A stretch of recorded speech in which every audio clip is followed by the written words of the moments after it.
اومد پیش امام رضا علیه السلام فردی گفت آقا من زندگیم بی برکته، فقر زندگی من رو گرفته. حضرت فرمود که استغفار بکن، توبه بکن.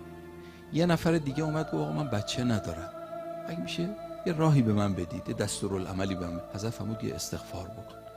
یه کسی دیگه اومد گفت آقا تو منطقه ما خشکسالیه، باران چند مدتی بارندگی نشده، محصول داره از بین میره. امام رضا علیه السلام فرمود استغفار بکن. بعضی از اصحاب امام نشسته بودن گفتن آقا 3 تا مریض اومدن با 3 تا درد مختلف، شما برای همشون یه نسخه دادی. یکی فقیر بود، یکی بچه نداشت، یکی هم خشکسالی تو منطقهشون، شما همه رو گفتی استغفار. امام رضا علیه السلام فرمود قرآن اینو میگه، من نگفتم، قرآن میگه. همین سوره نوح که اول صحبت خوندم، از زبان حضرت نوح به مردمش فقلت استغفروا ربکم، استغفار بکنید پیش خدا، انه کان غفارا یرسل السماء علیکم مدرارا.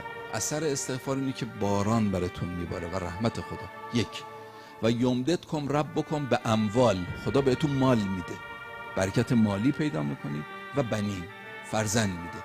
خب یکی فرزند نداشت، یکی فقیر بود، یکی خشکسالی بود دیگه. این 3 اثر تو این آیه هستش، من بهش همین نسخه رو دادم. آثار استغفار و توبه اگر به خصوص واقعی باشه و آدم سعی بکنه دیگه برنگرده، فوق العاده است.